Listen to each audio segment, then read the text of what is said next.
Hello guys, இந்த வீடியோல நெக்ரோமான்சர் மேன்வாவோட 4வது எபிசோட எக்ஸ்பிளனேஷன் தான் பார்க்க போறோம். மத்த 3 எபிசோட எக்ஸ்பிளனேஷன் பார்க்காதவங்க லிங்க் டிஸ்கிரிப்ஷன்ல கொடுத்திருக்கேன், போய் செக் பண்ணி பாருங்க. அதுக்கப்புறம் யாராச்சும் இந்த வீடியோ லைக் பண்ணாம பார்த்துட்டீங்கன்னா மறக்காம லைக் போட்டு பாருங்க. அப்பதான் இந்த வீடியோ நிறைய பேர் ரெக்கமெண்ட் பண்ணும், எனக்குமே வீடியோ போறதுக்கு ஒரு மோட்டிவேஷன் இருக்கும். போன சாப்டர்ஸ்ல நம்ம ஹீரோ வந்துட்டு போஷனை செய்யணுமே அப்படின்னு சொல்லிட்டு கஷ்டப்பட்டு ட்ரை பண்ணுவான், பட் வராது. அதுக்கப்புறம் அவனோட தங்கச்சியை வேற காண்டாக்கி இருப்பான் மோதிரத்தை நேரம் ஒன்று கொடுத்ததுனால. அதுக்கப்புறம் என்ன நினைச்சு அப்படின்ட்டு இந்த வீடியோ பார்க்கலாம்.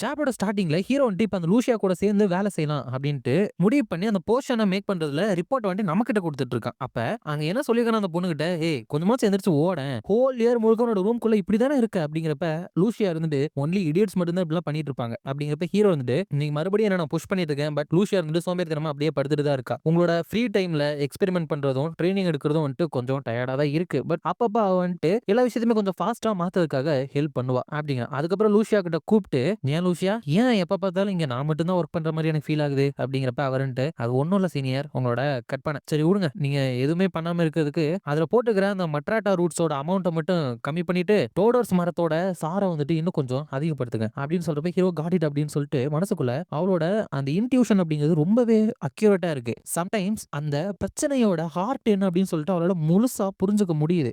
என்னதான் இதை பணத்துக்காக பண்ணாலும் சேர்ந்து வேலை செய்யறது அப்படிங்கறதான் இந்த விஷயத்துல இருக்கிற பெஸ்ட் ஆன்சர் அப்படின்னு நான் நினைச்சிட்டு அவ சொன்ன மாதிரியே அந்த எசன்ஸ் எல்லாம் கரெக்டா சேர்க்கிறப்ப ஹீரோ வந்துட்டு அந்த போர்ஷனை உருவாக்கிட்டான் அப்படின்னு சொல்லிட்டு அவனோட சிஸ்டம்லயுமே வந்துருது. அப்ப சந்தோஷத்துல அவன் கத்துறப்ப, என்னாச்சு மறுபடியும் ஃபெயில் ஆயிட்டீங்களா அப்படிங்கிறப்ப ஹீரோ வந்துட்டு இல்ல இது ஒர்க் ஆயிருச்சு அப்படின்ட்டு நம்ம கிட்ட, இது ரொம்ப சடன்னு எனக்கு தெரியும், பட் இதோட போர்ஷன் ரிப்போர்ட் வந்து முடிஞ்சு அப்படிங்கிறப்பதான் ஹீரோக்கு வந்துட்டு கண்டிஷன்ஸ் ஃபுல்ஃபில் ஆனதுனால ஒரு டேலண்ட் வந்துட்டு கிடைக்குது. அதாவது இப்ப ஆர்டினரி போர்ஷன் வந்துட்டு செஞ்சிருக்கேன் இல்லையா, அதை வந்துட்டு ஹீரோவால செய்ய முடியும், அந்த டேலண்ட் கிடைச்சிருக்கு. அது மட்டும் கிடையாது, இந்த டேலண்ட் வந்துட்டு எவால்வ் ஆகுறதுக்கும் 32% வந்துட்டு சான்ஸ் இருக்கு அப்படின்னு வருது. அப்பதான் ஹீரோ வந்துட்டு என்னது அப்படின்னு பாக்குறான். இதே மாதிரிதான் அந்த வேம்பயருக்கு எவால்வ் ஆக வச்சிருக்கான். அது எவால்வ் ஆக ஹைபர்னேஷன்ல இருக்கிற மாதிரி டைமிங் ஓடிக்கிட்டு இருக்கு. சோ ஹீரோக்கு ஒரு விஷயம் நல்லா புரிய வருது. ஹீரோவால தான் சமன் பண்றது மட்டும் இல்லாம மத்தவங்களையும் எவால்வ் பண்ண முடியும்னு தெரிஞ்சது மட்டும் இல்லாம ஹீரோவோட ஓன் டேலண்ட் அதாவது ஸ்கில்ஸ கூட ஹீரோவால எவால்வ் பண்ண முடியும் அப்படின்னு புரியுது. ஹீரோ வந்துட்டு ப்ராபபிலிட்டி வந்துட்டு 32% அந்த வேம்பயரை எவால்வ் பண்ணதை விட அது வேல்யூ கம்மியா தான் இருக்கு. எனிவே இதை வந்துட்டு இப்போதைக்கு சேவ் பண்ணி வச்சுக்கலாம் அப்படிங்கிறப்ப லூசியா இருந்துட்டு, இந்த போர்ஷன் இன்கிரெடிபிளா இருக்கு, இதுக்கு சைடு எஃபெக்டே கிடையாது, இதை வந்து நம்ம ஈஸியா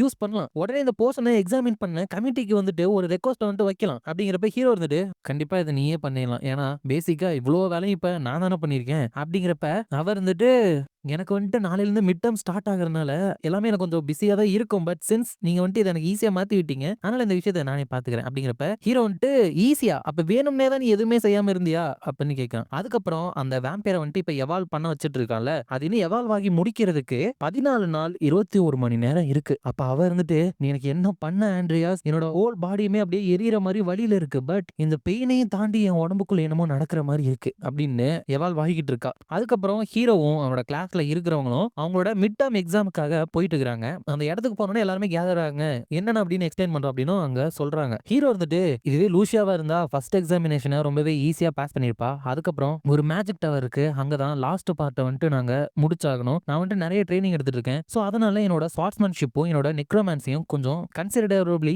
இன்க்ரீஸ் ஆயிருக்கு, சோ அந்த மேஜிக் டவர் போறதுக்கு இந்த மிட் டர்ம் வந்துட்டு நான் பாஸ் பண்ணா போதும், அதுக்கப்புறம் அந்த வேம்பயரும் இருந்துட்டு நான் அதை முடிக்கிறப்ப எவால்வ் ஆகி முடிஞ்சிருக்கும், அவளே போயிட்டு வந்துட்டு செக் பண்ணி பார்க்கணும், நான் திரும்பி போறப்ப அவகிட்ட ஏதாச்சும் ஒரு எக்ஸ்கியூஸ் சொன்னேன் அப்படின்னா அவளை செக் பண்ண விடுவான்னு நினைக்கிறேன் அப்படின்னு நினைச்சிட்டு இருக்கப்ப, அந்த டையின் அதுக்கு அப்படின்ட்டு ஒரு பொண்ணை இதுக்கு முன்னாடி நம்ம பார்த்திருப்போம், அவகிட்ட இன்னொரு பொண்ணு வந்துட்டு, டையின் இந்த டைம் இருக்கிற மிட் டர்ம்ஸை பத்தி நீ என்ன நினைக்கிற, அவங்க குரூப்பா சேர்க்க போறது எல்லாமே ஒரு ரேண்டமான பீப்புள தான், சோ உனக்கு நல்ல டீம்மேட்ஸ் கிடைச்சாங்க அப்படின்னா இந்த மிட் டர்ம் வந்துட்டு ஈஸியா இருக்கும் அப்படிங்கிறப்ப அந்த டையின் எனக்கு தெரியல, எனக்கு எந்த டீம்மேட் வந்தாலும் நான் வந்துட்டு ஈஸியா கிளியர் பண்ணிடுவேன் தான் நினைக்கிறேன் அப்படிங்கிறப்ப அந்த பொண்ணு, பட் அது அவ்வளவு சிம்பிள் கிடையாது, இதோ அங்க இருக்கான்ல அவன்ட்டு நீ இருக்கிற குரூப்ல வந்துட்டு அவனால பாஸ் பண்ண முடியுமா அப்படிங்கிறப்ப அவருன்ட்டு கொஞ்சம் ஷாக் ஆகுற மாதிரி இருக்கு. மேபி ஹீரோ பக்கத்துல போக கூடாதுன்னு நினைக்கிறாளா இல்ல ஹீரோ மோசமான ஸ்டூடெண்ட் நினைக்கிறாளான்னு தெரியல. அதுக்கப்புறம் அவங்க போற ஆர்க்லேண்ட் ட்ரைனிங் ஸ்டேஷன் அப்படிங்கிற இடமும் வந்து சேர்ந்துருது. எல்லாருமே வெளியே போயிட்டு, உங்களுக்கு ஏற்கனவே சொன்ன மாதிரி குரூப்பா தான் இந்த எக்ஸாம் வந்துட்டு நீங்க முடிக்க போறீங்க. ஒவ்வொரு குரூப்லயுமே வாரியர் டிபார்ட்மெண்ட்ல இருந்து 3 ஸ்டூடெண்ட்டும், மேஜிக் டிபார்ட்மெண்ட்ல இருந்து ஒரு ஸ்டூடெண்ட்டும், அதுக்கப்புறம் உங்களை பாத்துக்கிறதுக்கு ஒரு சூப்பர்வைசரும் வருவாங்க. உங்களுக்கு கொடுக்கப்பட்டிருக்கிற டாஸ்க்கை வந்துட்டு நீங்க முடிக்கணும். உங்க எல்லாத்துக்குமே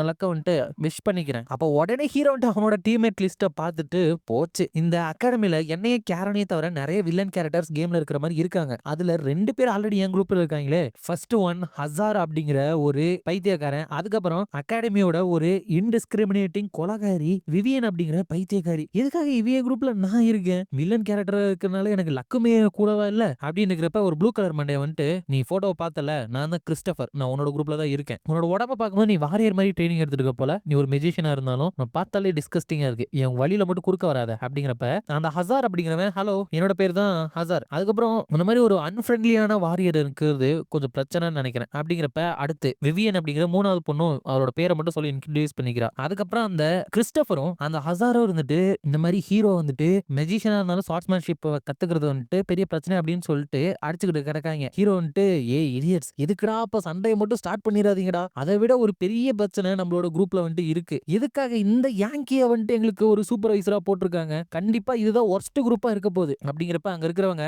ஓகே எல்லா குரூப் மெம்பர்ஸுமே அசம்பிள் ஆகுங்க, உங்களுக்கு தேவையான ரெக்வஸ்ட் வந்துட்டு நான் கொடுக்குறேன், எவ்ரி ஒன் ப்ளீஸ் உயிரோட திரும்ப வர ட்ரை பண்ணுங்க அப்படிங்கிறப்ப ஹீரோ வந்துட்டு உயிரோட திரும்ப வருதா, எது இந்த குரூப்போடவா அப்படின்னு நினைக்கிறான். அதோட இந்த சாப்டர் வந்துட்டு முடியுது.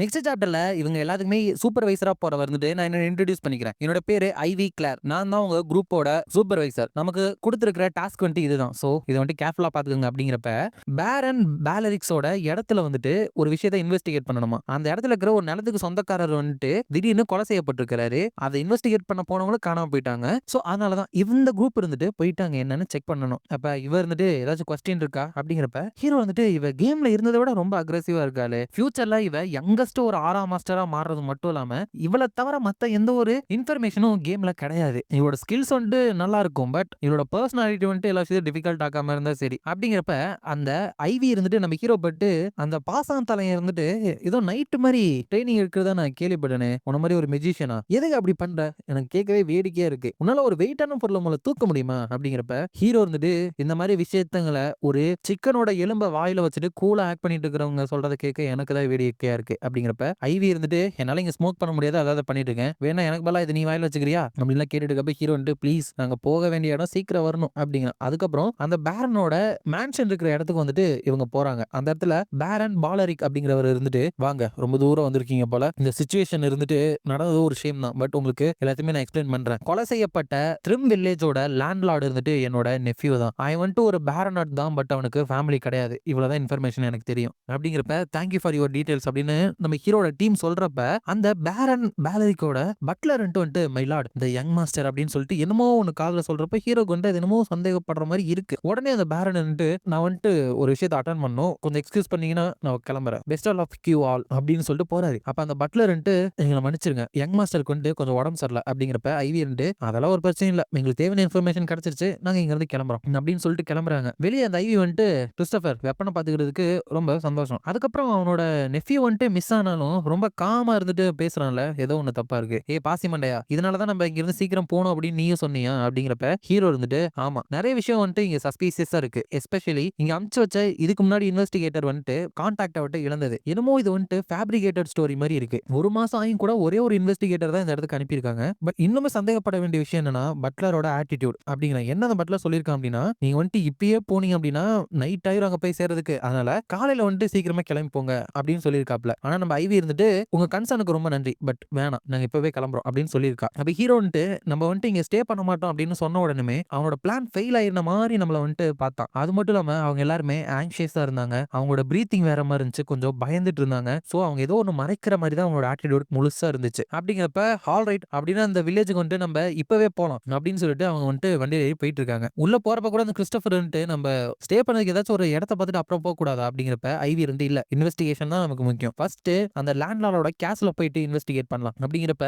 ஹீரோ வந்துட்டு, இந்த முழு விஷயமும் ரொம்ப சஸ்பீசியஸா தான் இருக்கு, ஆனா திடீர்னு ஏன் என்னோட மானம் வந்துட்டு இப்படி ஷேக் ஆக ஆரம்பிக்குது, வில்லேஜ் பக்கத்துல போக போக இது ஸ்ட்ராங் ஆயிட்டே போதே, என்ன ஆயிட்டு இருக்கு அப்படிங்கிறப்பதான் திடீர்னு அவங்க வண்டி இருந்துட்டு வேகமா போற மாதிரி இருக்கு. இவங்களுக்கு என்னடா அப்படின்னு சொல்லிட்டு வெளியே போய் பார்த்தா அந்த குதிரைங்களும் சரி அந்த வண்டியை ஓட்டிட்டு போறவனும் சரி ஏதோ ஜாம்பி மாதிரி நடந்துக்கிறானுங்க. அப்ப அந்த கிறிஸ்டோபர் அசார் அந்த கோச்சுக்கு வந்துட்டு ஏதோ ஒண்ணு ராங்கா நடந்திருக்கு போல, என்னன்னு பாக்கணும் அப்படிங்கிறப்ப ஐவி இருந்துட்டு அங்க இருக்கிற டோரை வந்துட்டு உடைச்சிட்டு வெளியே போய் பாட்டு, dam it it's too late, எல்லாருமே இம்பாக்ட்டுக்கு வந்துட்டு ரெடி ஆகுங்க, நம்ம போயிட்டு அந்த கேட்ல மோத போறோம் அப்படிங்கிறப்ப அதே மாதிரி அந்த வண்டி 2 ஸ்ட்ரைட்டா போயிட்டு கேட்ல மோதி உள்ள போயிட்டு விழுந்துறாங்க. போய் பார்த்தா அங்க இருக்கிற எல்லாருமே ஜாம்பி மாதிரி தான் ஆடிக்கிட்டு இருக்காங்க. அந்த கிறிஸ்டோபர் ஹே இங்க என்ன நடந்துட்டு இருக்கு, நீ ஒரு மெஜிஷியன் தானே, அப்பனா உனக்கு இதை பத்தி கண்டிப்பா தெரிஞ்சிருக்கும் தானே அப்படிங்கிறப்ப ஹீரோ ஓகே எனக்கு இப்போ ஒரு விஷயம் புரிஞ்சிருச்சு, என்னோட மானா தேவையில்லாம அப்நார்மலா பிஹேவ் பண்ணல, என்னோட மானா இப்படி ரியாக்ட் ஆகிறதுக்கு காரணம் இந்த இடத்துல பிளாக் மேஜிக்கை யூஸ் பண்ணிருக்காங்க அப்படிங்க நினைக்கிறான். அதோட இந்த சாப்டர் முடியுது. இந்த வீடியோ பிடிச்சிருந்தா மறக்காம லைக், ஷேர் அண்ட் சப்ஸ்கிரைப் பண்ணிருங்க. உங்களை நான் அடுத்த வீடியோல பார்க்குறேன்.